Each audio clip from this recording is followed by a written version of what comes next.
A lot of people tend to bring up Taxi Driver or King of Comedy when discussing the first film, but Steve Coogan's casting in this sequel confirms my suspicions of where the inspiration actually came from. Oh my god! What happens now?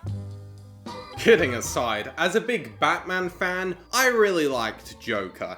The grimy atmosphere with the music feeling like a part of Gotham itself, and the way you feel Arthur's influence loom larger and larger as it progresses, I find to be very compelling. But while I was sort of interested in the idea of a sequel and did think introducing Harley Quinn was the natural direction to go in, the main reason Folie, Deux has been one of my most anticipated of the year is because it's a musical. For one, I love musicals, and while I don't think it's that big a stretch when you look back at that first movie and, the character in general, this is exactly the sort of bold swing I think more sequels to billion-dollar grossing films should make, and the trailers made this swing look spectacular. So even though the negative reviews were cause for concern, I still went into this pretty excited, and 90 minutes into my screening, there was a power cut and we all had to leave. I went back and finished it the next day, but with the bad word of mouth in mind, it was interesting standing in the foyer with everyone at my screening and overhearing that a lot of them had very much been enjoying the film, like I had. So yeah, might as well cut to the chase and say I'm a contrarian with this movie because I really liked it. Now, I do understand the critique of it being too much about the events of the first movie and that there probably was more that could have been done with the story, but for what we got, I did find shining a different light on these events very interesting, especially with how these discussions wound up rekindling the Joker personality in Arthur and made the tragedy of his descent more pronounced in the scene with Gary, which was where the power cut happened, fun fact. Taking place largely in Arkham and this courthouse did mean the film lacked a lot of the atmosphere of the first, but that's where the musical elements come into play to give it flavour.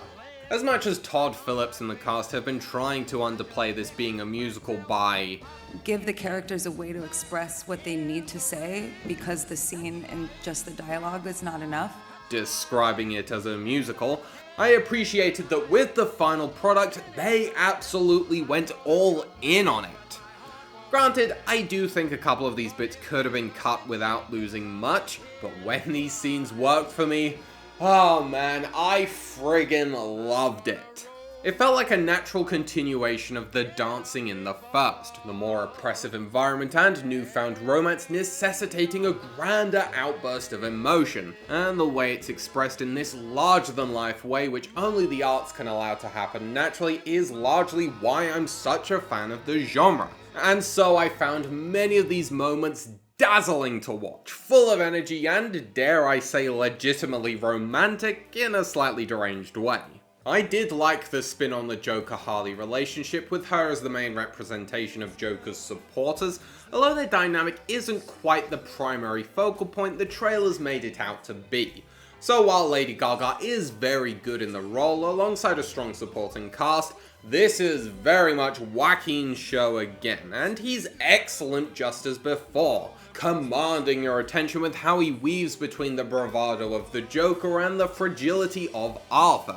And just like before, the cinematography is striking and vibrant with colour, and the rather impressive and captivating long take near the end is worth shouting out. On that note, I will say I didn't know what to make of the ending as I left the cinema, and having processed it, I don't really like it, mostly because it was just a bit anticlimactic, although I do also think not enough people are talking about how cool the way this opens is. So yeah, I agree with the consensus that this isn't a perfect movie, but overall, I'm definitely in the minority who was very entertained by Folie, Deux and found certain stretches of it an absolute thrill. Well, there you go. I prefer the first for sure, but I personally got plenty out of the strange direction this sequel decided to take. Anyway, thank you very much for watching, I hope you enjoyed, leave a like, subscribe, do all that good stuff, and I shall see you all next time. Goodbye for now.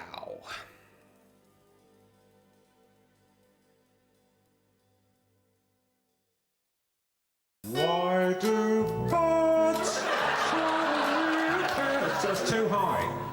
Every time,